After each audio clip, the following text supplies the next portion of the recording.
Welcome back to my horror channel. To कैसे हैं आप सब?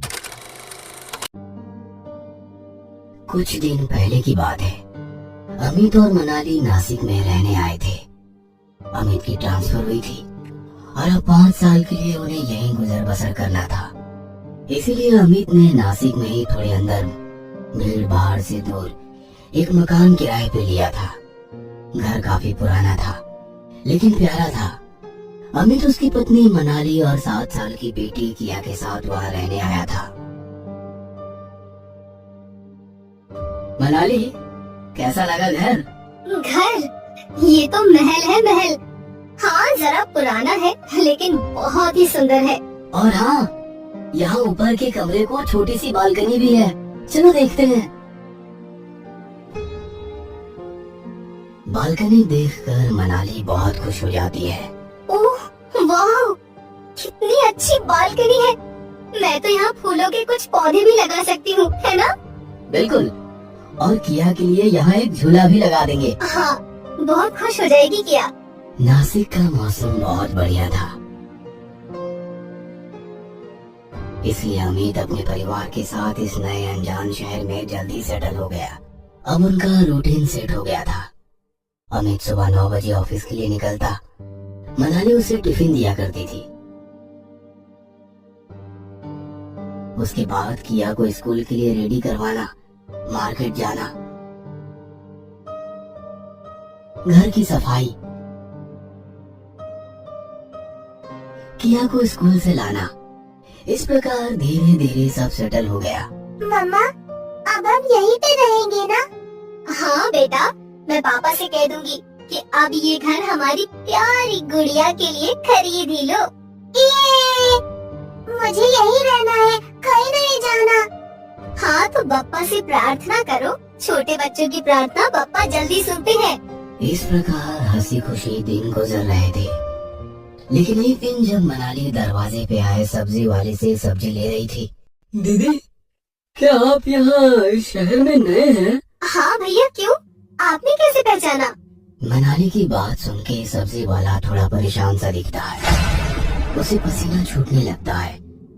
वह डर डर के घर को देखने लगता है। भैया, क्या बात है? आप ऐसे क्यों पूछ रहे हैं? नहीं, कुछ नहीं, ऐसे ही। फिलहाल तो किराए पे है, लेकिन हम ये घर खरीदने की सोच रहे हैं। बहुत ही शांति और सुकून है यहाँ। मनाली की बात सुनकर सब्जी वाला बिना पैसे लिए वहाँ से जल्दी जल्दी भाग जाता है। सुनिए, सुनिए भैया, आपके पैसे तो ले लीजिए। अजीब आदमी है। उस दिन रात को जब अमित घर लौटा तो किया सोई हुई थी और डाइनिंग टेबल पर खाना खाते खाते मनाली ने ये किस्सा अमित को सुनाया। बहुत ही अजीब बात है ना? हाँ, मुझे भी ऐसा ही लगा। खैर, जाने दो, शायद किसी टेंशन में होगा बेचारा। हाँ शायद, लेकिन तुम किसी पे ज्यादा भरोसा मत करना। हम यहाँ नए हैं। हाँ, तुम टेंशन मत लो। अमित, क्या तुम्हारी इस मकान मालिक से कुछ बातचीत हुई क्या? हाँ, अरे सॉरी, मैं बताना ही भूल गया। उन्हें ये घर बेचना है। सच? ओह, ये तो बहुत बढ़िया खबर है। और तभी किचन से कुछ बर्तन गिरने की आवाज आती है। अमित और मनाली चौंक जाते हैं। अंदर जाकर देखते हैं तो सब कुछ अपनी जगह पर ठीक ठाक है। अरे, यहाँ तो सब पहले जैसा है। फिर क्या गिरने की आवाज आई थी?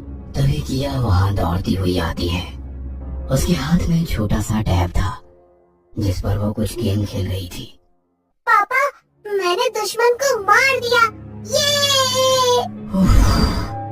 ये लो, तुम्हारी शेरनी उठ गई और हमें डरा भी दिया।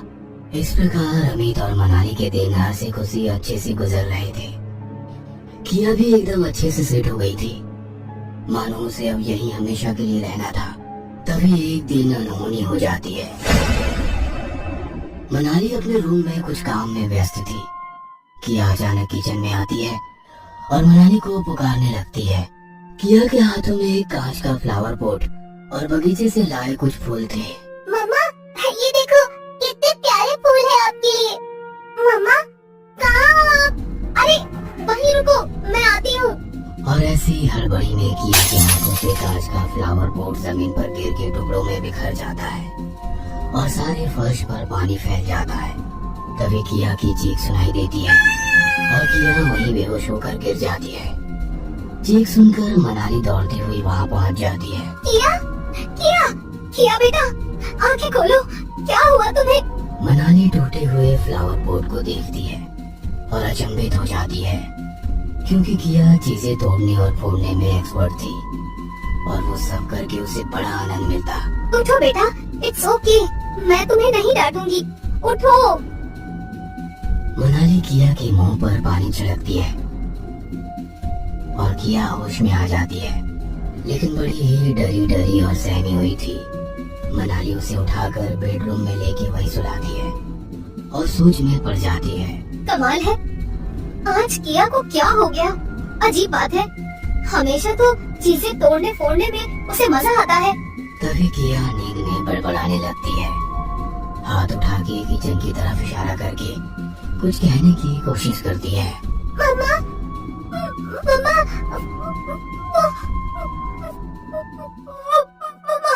क्या हुआ बेटा? वो कौन? यहाँ हमारे अलावा और कोई नहीं है। किया मनाली से चिपक जाती है। लगता है महंगा फ्लावर पॉट टूटने की वजह से ये डर गई है। सो जाओ बेटा, कोई बात नहीं, सो जाओ। मनाली किया को थपथपा के बेडरूम में सुला देती है। अगले दिन मनाली रोज की तरह अमित को टिफिन देती है और अमित ऑफिस चला जाता है। नहीं, मैं नहीं आऊंगी वहाँ। और किया रोने लगती है। मनाली अचरज में पड़ जाती है। वो किया के बदन को छूती है और परेशान हो जाती है। ओहो, किया, तुम्हें तो तेज बुखार है, मुझे डॉक्टर को बुलाना होगा। थोड़ी देर में डॉक्टर घर आते हैं और किया को चेक करते हैं। देखिए, इन्फेक्शन तो है। मुझे लगता है बच्ची किसी बात से डर गई है, शायद कुछ डरावना सपना देखा होगा। शायद डॉक्टर ठीक कहते हैं, कोई डरावना सपना ही देखा होगा। लेकिन अगले दिन यही किस्सा दोहराता है। किया फिर से किचन में आने से मना करती है। मनाली किया के लिए दवाई लेने किचन में आई और सोच में पड़ गई। समझ नहीं आ रहा है, इतना अजीब सा बर्ताव क्यों कर रही है किया? अब इससे बात करनी होगी।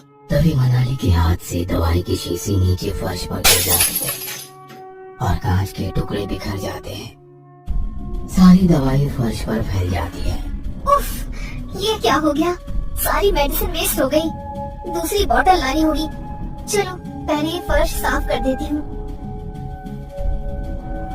मनाली कपड़े का टुकड़ा लेके फर्श साफ करने के लिए झुकती है और उसकी आंखें फटी की फटी रह जाती है। किचन के फर्श पर एक अजीब सा चेहरा दिखाई देता है, हाथ हिलाता हुआ जैसे मदद मांग रहा हो। मनाली को पसीने छूटने लगते हैं, वो सन्न रह जाती है और अमित को पुकारते हुए वहाँ से निकलती है। सीधा किया के रूम में आकर दरवाजा बंद कर देती है। अमित, अमित, अमित! मनाली किया को बाहों में लेती है। वो बहुत डरी हुई थी और अमित को फोन लगाती है। अमित, अमित प्लीज जल्दी घर आ जाओ। क्या हुआ? सब ठीक तो है? मैं तो अभी अभी ऑफिस पहुंचा हूँ। प्लीज तुम जल्दी घर आओ प्लीज। अमित हड़बड़ी में घर लौटता है। अरे अरे, क्या हुआ? तुम लोग इतने डरे हुए क्यों हो? अमित, अभी के अभी यहाँ से निकलो, हम यहाँ 1 मिनट भी नहीं रुकेंगे। हाँ हाँ, तुम शांत हो जाओ और ठीक से बताओ क्या हुआ है। मनाली अमित को सारा किस्सा सुना देती है, लेकिन अमित को विश्वास नहीं होता। वो अकेले किचन में जाता है, वहाँ फर्श पर पानी फेंकता है और कुछ ही पलों में उसकी आंखें फटी की फटी रह जाती है। वही धुंधला सा चेहरा हाथ हिलाते नजर आता है। अमित डर के वहाँ से भाग आता है। मनाली, तुम ठीक कह रही थी, लगता है ये घर शापित है, इसीलिए बहुत सस्ते रेट में मिला है और मालिक इतने सस्ते में बेचने के लिए भी तैयार है। फिर चलो अभी यहाँ से निकल जाते हैं, शायद किया भी इसी वजह से डरी हुई है। अमित कुछ सोच में पड़ जाता है। क्या हुआ अमित, क्या सोच रहे हो? मैं सोच रहा था कि ऐसे जल्दबाजी में घर छोड़ने से पहले अगर हम किसी पंडित या तांत्रिक को बुलाए तो शायद कुछ हल निकल जाए और इतना जल्दी दूसरा मकान भी नहीं मिलेगा हमें। हाँ, तुम ठीक कह रहे हो। पता नहीं मुझे ऐसा क्यों लग रहा है कि वो चेहरा हमसे कुछ मदद मांगना चाहता है। हाँ, मुझे भी कुछ ऐसा ही लगा। रुको, मैं दीनानाथ शास्त्री को बुला लेता हूँ, वो भी नासिक में ही शिफ्ट हुआ है। अमित फोन करके दीनानाथ शास्त्री को बुलाता है।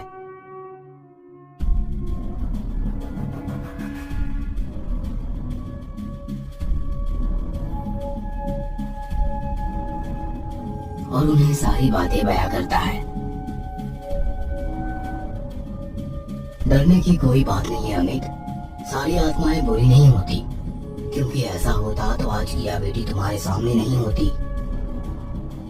शास्त्री किचन के फर्श पर पानी फेंकता है और तभी फिर से वो धुंधला सा चेहरा हाथ हिलाता हुआ दिखाई देता है। शास्त्री उससे बात करने का प्रयास करते हैं। कौन हो तुम? हमसे क्या चाहते हो? मुझे मुक्ति चाहिए। मैं यहाँ का पुराना नौकर हूँ। काम करते वक्त उबलता हुआ पानी मेरे शरीर पर गिर गया और मैं पूरी तरह जल गया और मेरी मौत हो गई। लेकिन मेरे मालिक मुझे यहाँ छोड़ गए। 40 साल हो गए, यहाँ कोई नहीं लौटा।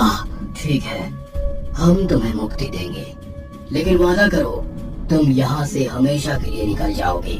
हाँ, मैं यहाँ से निकल जाऊंगा। शास्त्री कुछ मंत्र पठन करते हैं, पवित्र जल छिड़कते हैं, चेहरा गायब हो जाता है। धन्यवाद शास्त्री जी। कोई बात नहीं, अब तुम शांति से यहाँ रह सकते हो। शास्त्री चले जाते हैं और अमित मनाली भी रिलैक्स हो जाते हैं। फिर से उनका रूटीन शुरू हो जाता है, बिल्कुल पहले जैसा। और एक दिन अचानक किया की चीख सुनाई देती है। हॉल में चाय पी रहे अमित और मनाली किया की तरफ दौड़ते हैं। किया बाथरूम के बाहर बेहोश होकर गिरी दिखाई देती है। अमित और मनाली डर के मारे चौंक जाते हैं। क्या क्या क्या हुआ बेटा? उठो उठो बेटा उठो। तभी अमित और मनाली का ध्यान बाथरूम में लगे आईने में जाता है और दोनों हक्का बक्का रह जाते हैं।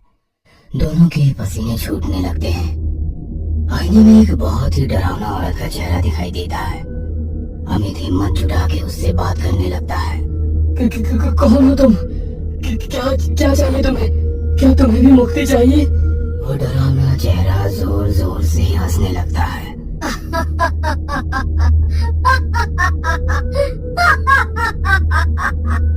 नहीं, वो तो तुमने कुछ दिन पहले ही दे दी थी। तो अब क्या चाहिए?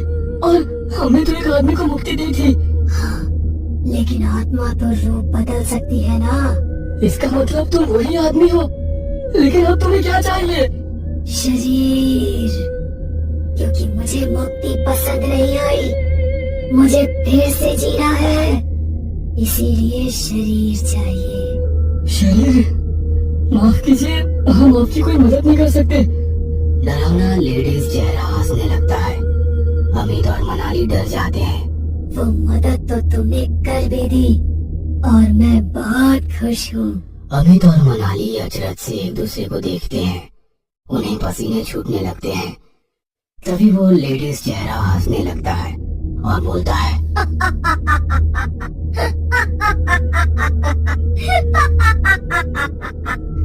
मुझे शरीर चाहिए था और मिल गया मुझे, वो भी इतना जवान और खूबसूरत।